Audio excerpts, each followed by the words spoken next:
अस्सलाम वालेकुम। नवाज शरीफ इस वक्त कोलिजन कोर्स पे सुसाइडल मिशन पे निकला है। इसको नजर आ गया है कि जेल इसका मुकद्दर है, जिल्लत इसका मुकद्दर है। अब यह कहता है कि खुदकुशी करूं और दो चार को अपने साथ ले चलूं। अगर हमारे दुश्मन का बयानिया बोलेगा, इसको दोस्त कैसे बोलूं? कौन बोल सकता है इसको?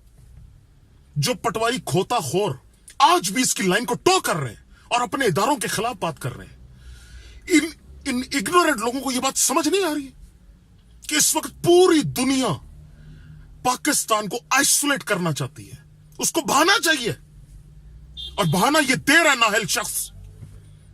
ये ग्लोबल विलेज में बैठे हैं हम। अगर हमें दुनिया ने आइसोलेट किया, how will we survive? We can never survive. याद रखना, जो इसको सपोर्ट करेगा वो इस मुल्क के साथ दुश्मनी कर रहा है, अपनी नस्लों के साथ दुश्मनी कर रहा है। ये मेरा मुल्क है, मेरे बच्चों का मुल्क है। मैं इस नाअहल शख्स को नहीं इजाजत देता कि वो इसको तबाह करे। क्यों करे वो तबाह? ये मेरी मलकियत है, हम सबकी मलकियत है। हमारा सब कुछ जुड़ा हुआ है इसके साथ। हम जो कुछ भी आज इस मुल्क की वजह से, जो बाकियात इसने हुकूमत ने छोड़ी है। आज जब मीटिंग हुई नेशनल सिक्योरिटी काउंसिल की, अंदर एक एलानिया कुछ और दिया गया, अंदर से एक एलानिया बाहर कुछ और आया, और बाहर आकर वही लाइन टोकी जो इस नाहल ने बोली।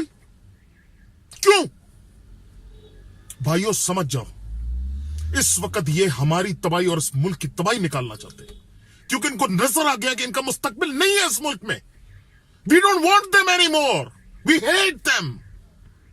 Every single one of us, we hate them. We don't want them back.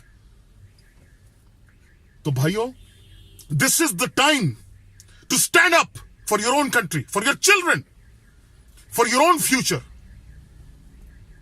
वरना तबाही मुकद्दर में लिखी जाएगी और हम उसके जिम्मेवार खुद होंगे।